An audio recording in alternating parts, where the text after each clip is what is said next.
यहाँ इधर देखो सरसों का साग, जी इधर गाजर, इधर मेथी, और हमने कुछ पौधे बड़े फलों के भी लगा दिए हैं, जो कि जैसे ये फलसा है। जी और इधर आप देखेंगे लीची के, चीकू के, और मौसमी के, अनार के, और किन्नू, संतरा, अमरूद और अंजीर वगैरह, ये सब हमने यहाँ पौधे लगा दिए हैं, ताकि और 2-3 साल में सब ये फल देने लगेंगे।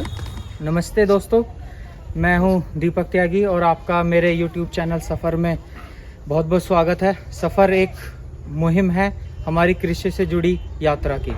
तो हमारे आज की वीडियो में मैं स्वागत करता हूं अनुज त्यागी का।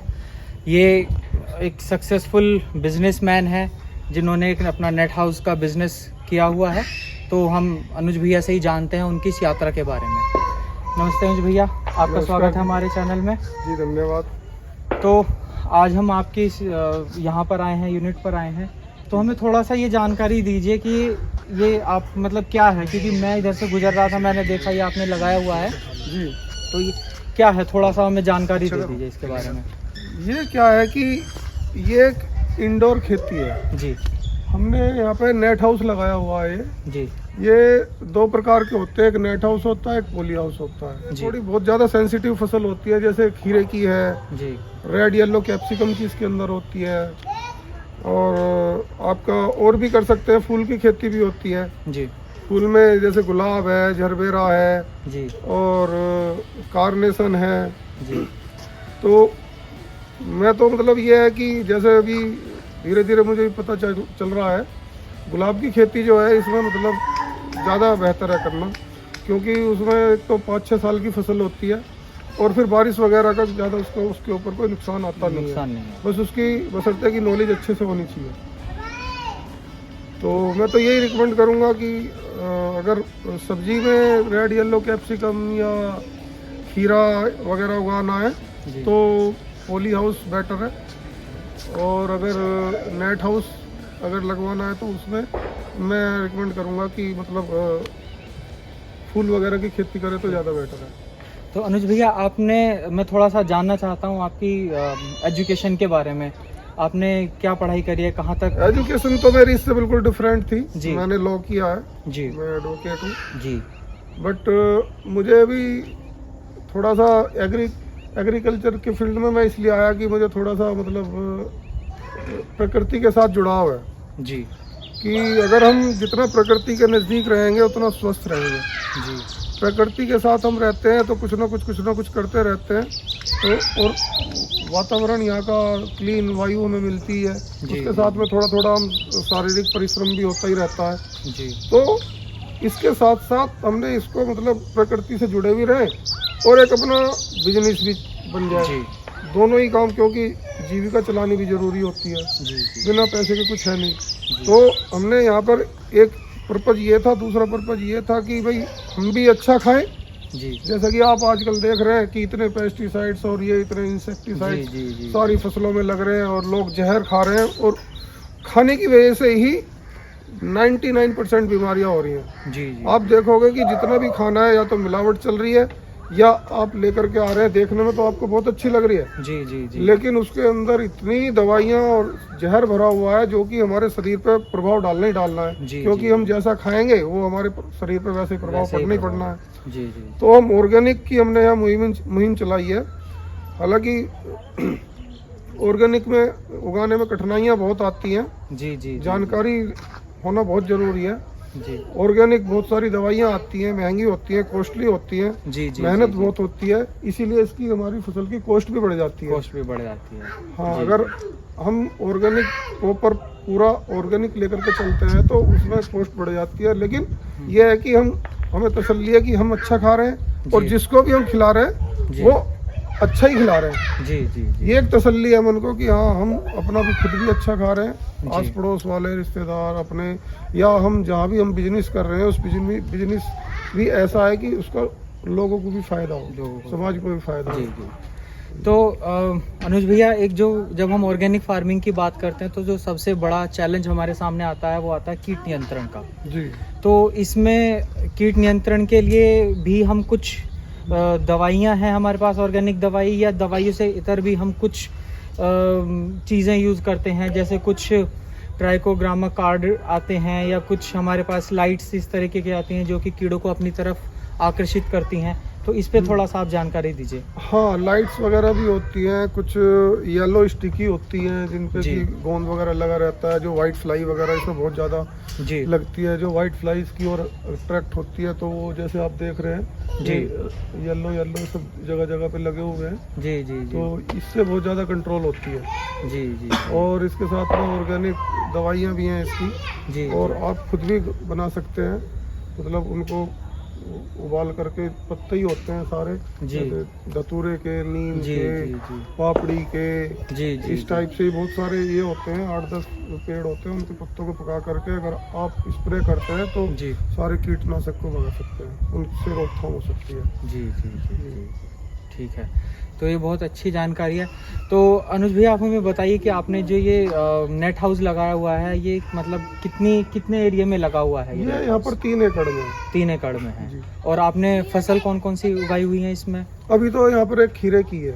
जी ये खीरा हमारा जो है, ये खीरा इंडोर जो खीरा होता है, जी ये सीडलेस होता है, जी और कड़वा बिल्कुल नहीं निकलता, कोई एक पीस भी कड़वा नहीं निकलता इसका। जी जी और इसमें छिलका भी उतारने को आपकी जरूरत नहीं है, जैसे ककड़ी होती है, ककड़ी का ऐसे ही जी। खाते हैं हम छिलके साथ ही, बहुत जी। ना के बराबर बस वो होता है। तो छिलका नहीं होता, छिलका उतारने की जरूरत नहीं है, कड़वा नहीं निकलता, और बहुत स्वादिष्ट होता है। जी जी जी। तो खीरे से पहले आपने कौन सी फसल लगाई हुई थी इसमें? खीरे से पहले भी हमारी खीरे की थी, अच्छा जी।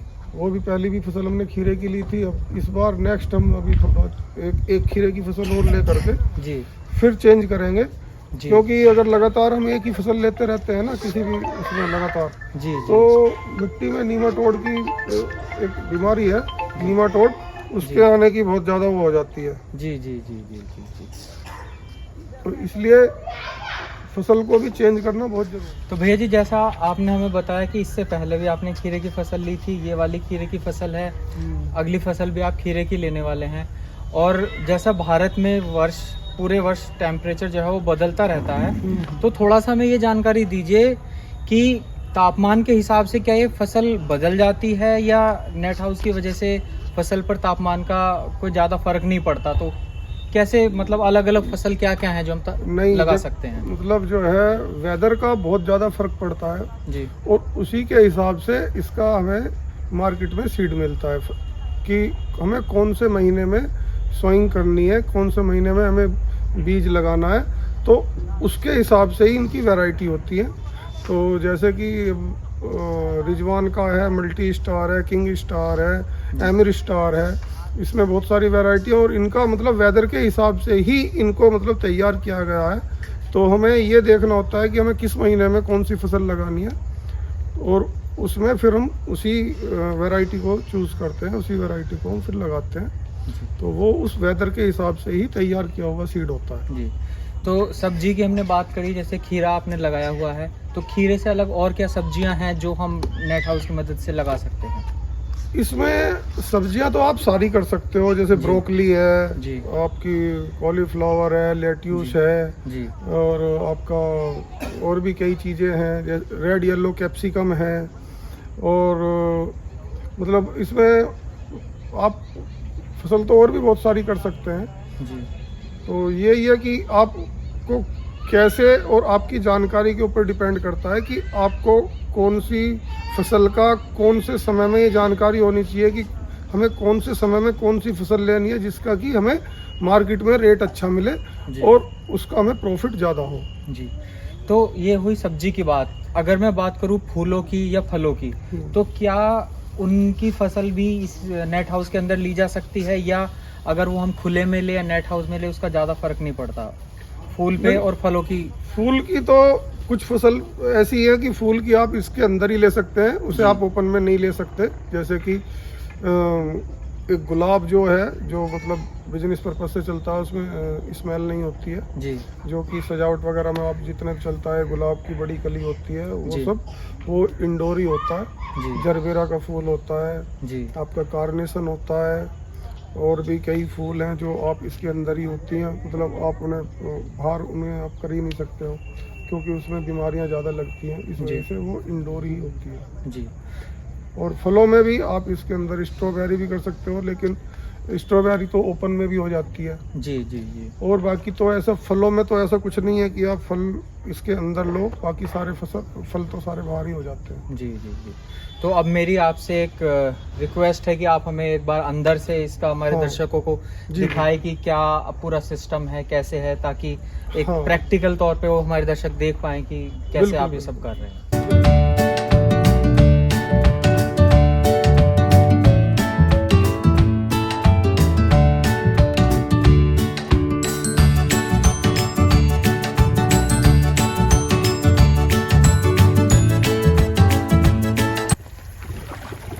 आप यही देख सकते हैं, ये यहाँ पर हमारे ये 5000 लीटर का टैंक है जी और एक ये 1000 लीटर का टैंक इधर है, जी। जिसमें हम मतलब इसमें जो भी हम फर्टिगेशन होता है, फर्टिगेशन का हम इसमें जो 1000 लीटर वाली जो टंकी है, फर्टिलाइजर सारे हम इसमें ही सोल्यूबल फर्टिलाइजर होते हैं, वो इसमें पानी में घोल करके इसमें डालते हैं और इससे इसमें पानी सिर्फ पानी चलता है और इससे हमारे ये केवल फर्टिलाइजर के लिए फर्टिलाइजर डालते हैं। हाँ, और ये इसमें इधर फिल्टर वगैरह लगे हुए हैं ताकि पानी सारा फिल्टर होकर के अंदर जाए, जिससे कि हमारी ड्रिप चौक ना हो। चौक ना हो। और यहाँ से फिल्टर होकर के वो प्रेशर होता है, हमें इसमें जैसे फोगर होते हैं, टेम्परेचर मेंटेन करने के लिए फोगर चलाने पड़ते हैं, जी, जी, जी। तो भी हम इसके अंदर चलेंगे, फिर तुरंत गेट बंद कर लेंगे, फिर हम थोड़ा सा अंदर रुकेंगे जी।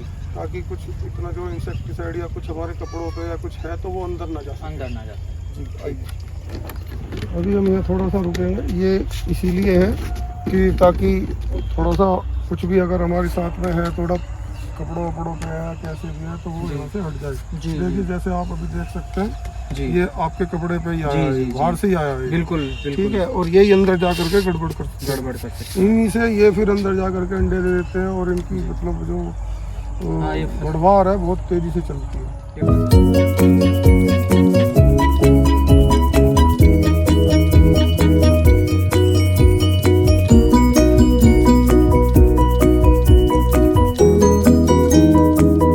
हमारे दर्शकों को ये बताइए कि ये जो पॉलीथीन इसमें बिछी हुई है, हाँ, इसका इसको क्या इम्पोर्टेंस है, ये किस इसकी लिए है? इसकी इम्पोर्टेंस यही है कि इस पर मतलब घास वगैरह नहीं उगती है, आपको नलाई करने की आवश्यकता नहीं है। जी जी जी। अगर इसको हम उगाड़ देंगे या इसको नहीं रखेंगे तो इतनी खरपतवार पैदा होगी कि आपकी मतलब बहुत ज़्यादा लेबर इसके अंदर जाएगी। जी जी अभी क्या है कि इतनी जगह तो बच गई, हमें बीच की जैसे ये है, यही वाली सफाई करनी होती है, जी तो बीच में कुछ भी यहाँ खरपतवार या कुछ घास वगैरह होनी नहीं जी। चाहिए। इन खरपतवार पे ही ज़्यादा वो बीमारियाँ फैलती हैं इनसे।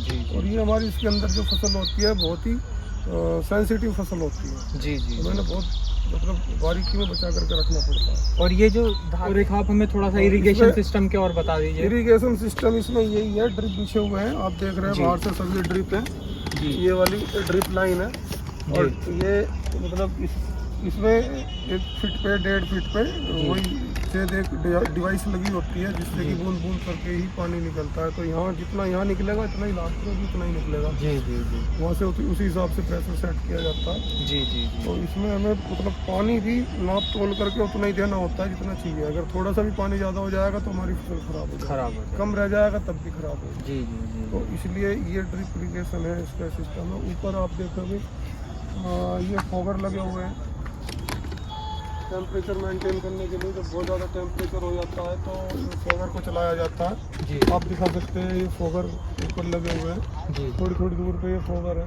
ये जी। फोगर वाली लाइन है। जी जी जी। तो इसको फोगर को चलाया जाता है जिससे कि अंदर टेम्परेचर डाउन हो जाता है। जब गर्मी के महीने में ज़्यादा टेम्परेचर हो जाता है तो फिर इनको फोगर को दिन में मतलब आधा घंटे में 1 घंटे में चलाना पड़ता है, 5 मिनट के लिए। थोड़ा वातावरण ठंडा हो जाता है वातावरण और ठंडा रहता है। टेम्परेचर थोड़ा डाउन डाउन हो जाता है, तो उससे हमारी फसल पे इम्पैक्ट नहीं आता गर्मी का। जी जी।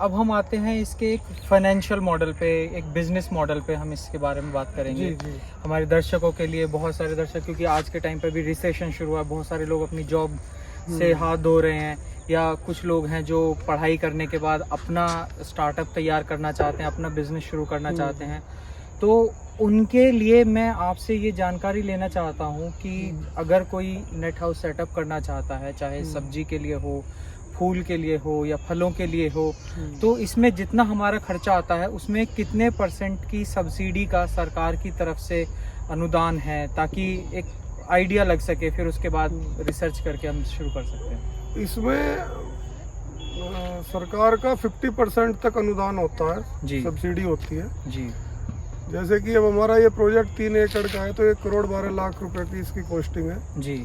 और इसमें मतलब फिर इंस्पेक्शन होता है, ये नेशनल हॉर्टिकल्चर बोर्ड से पहले हमें स्वीकृत कराना होता है, IPA लेना होता है इसका। जी। स्टार्टिंग से ही उनके थ्रू चलते हैं, उससे भी ले सकते हैं, NHB से भी, नेशनल हॉर्टिकल्चर बोर्ड, जिसका की ऑफिस आपका गुड़गांव में है। जी।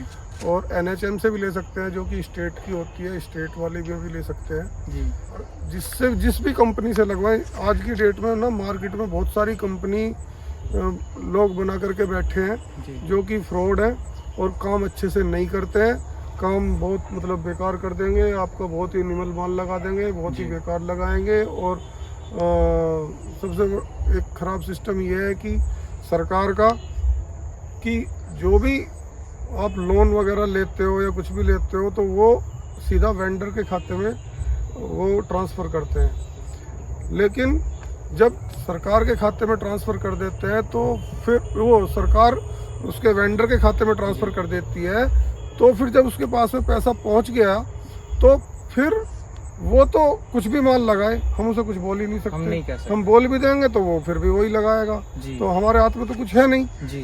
तो मैं तो यही कहूँगा कि अगर ये मेरी वीडियो के जरिए अगर कोई ये बात आगे तक भी जाए, मोदी जी तक जाए, तो इस डिपार्टमेंट में, क्योंकि किसान को फिर बहुत ज़्यादा लॉस हो जाता है और वो बहुत निमल माल लगा करके बेकार माल लगा देते हैं और सही से इंस्पेक्शन नहीं होता।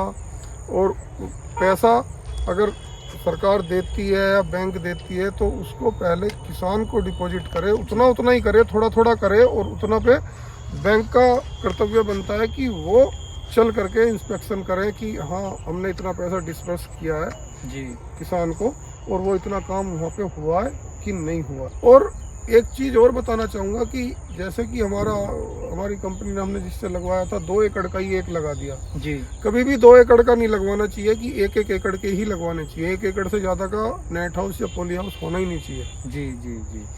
तभी हम उसमें सही से फसल ले सकते हैं। अगर 2 एकड़ का हो जाता है तो इतना बड़ा हो जाता है, वेंटिलेशन की बहुत दिक्कत हो जाती है, और जिसमें कि फसल हमारी ठीक से जो होनी चाहिए वो हम फसल नहीं ले सकते। आखिरी सवाल अनुज भैया, ऐसे दर्शकों के लिए जो इसे स्टार्ट करना चाह रहे हैं नई चीज़ के तरह से, उनके हम महीने में अगर हम 1 एकड़ के हिसाब से सोचे, किसी के पास अगर 1 एकड़ ही ज़मीन है और वो एक नेट हाउस सेटअप करता है, तो अंदाजन हम किस फसल से अच्छा प्रॉफिट ले सकते हैं और महीने की कितनी आय वो अंदाजन कमा सकते हैं? इसमें आप बहुत अच्छा कमा सकते हैं। 1 एकड़ से आप अगर खीरे की फसल ही ले रहे हैं तो अगर खीरे की फसल अच्छे से लेते हैं तो मतलब एक पौधे से आप 3 से 5 किलो तक फल ले लेते हैं, और 1 एकड़ में लगभग 10 से 12 हज़ार पौधे लग जाते हैं जी। तो यानी कि 35 से 40 टन आप 1 एकड़ से खीरा ले सकते हैं। और फिर आपका मार्केट के ऊपर डिपेंड करता है, आप उसको सेल कहाँ कर रहे हैं, आप मंडी में सेल कर रहे हैं, डायरेक्ट सेलिंग कर रहे हैं जी, तो आप उसी हिसाब से प्रॉफिट ले सकते हैं। एक आखिरी सवाल मैं आपसे पूछना भूल गया, जैसे आपने बताया था ये ऑर्गेनिक फार्मिंग है, तो क्या इसके सर्टिफिकेशन का क्या सिस्टम होता है? आपका भी प्रोसेस में है या हो चुका है, या उसके लिए क्या कॉस्टिंग आती है? हाँ, उसके लिए कॉस्टिंग तो इतनी ज़्यादा नहीं आती है। इसका ऑर्गेनिक का यहीं आपका शास्त्री नगर में ही ऑफिस है जी, वहाँ पे हमें अप्लाई करना होता है, जिसमें 2 ढाई साल 3 साल तक भी लग जाते हैं। वो बीच बीच में आकर के इंस्पेक्शन करते हैं कि हमारी जो सॉइल है वो पूरी तरह से ऑर्गेनिक हो चुकी है नहीं, इसको पूरा मतलब कन्वर्ट होने में, पूरा ऑर्गेनिक होने में, क्योंकि पहले से इसमें बहुत सारे इतने पेस्टिसाइड्स और खाद वगैरह, इतने फर्टिलाइज़र ऐसे दिए हुए हैं कि मिट्टी को चेंज होने में 2 से ढाई साल 3 साल तक भी लग जाते हैं। और उसके बाद वो फिर पूरा कम्प्लीटली ऑर्गेनिक हो जाता है। ठीक है, धन्यवाद अनुज भैया, आपने बहुत अच्छी आपका भी जानकारी बहुत दी। धन्यवाद। उम्मीद है हमारे दर्शकों को ये सारी जानकारी पसंद आएगी और शायद कुछ अनुज भैया की जानकारी के आधार पे अपना नया नेट हाउस का बिजनेस शुरू कर पाएंगे और ये आपको बहुत ही फ़ायदेमंद होगा। अगर आपको कोई सवाल है, आप चाहते हैं अनुज भैया से कोई सवाल पूछना चाहते हैं, तो इनकी व्यस्तता के कारण मैं नंबर तो नहीं डाल पाऊँगा, बट अगर आप हमें कमेंट बॉक्स में अपना वो क्वेश्चन हमें दे सकते हैं तो क्वेश्चन दें और मैं ज़रूर भैया से कंसल्ट करके आपको उसका जवाब दे दूँगा। जी बिल्कुल। तो इसी के साथ बहुत बहुत धन्यवाद। धन्यवाद जी, नमस्कार। नमस्कार दोस्तों, अगर आपको हमारी ये वीडियो अच्छी लगी है तो हमारी वीडियो को लाइक करें, शेयर करें और जो लोग हमारे चैनल पर नए हैं वो हमारे चैनल को सब्सक्राइब करें। अपने सवालों को कृपया कमेंट बॉक्स में डालें और हम उनके आंसर्स आप तक पहुंचाने की पूरी कोशिश करेंगे। धन्यवाद।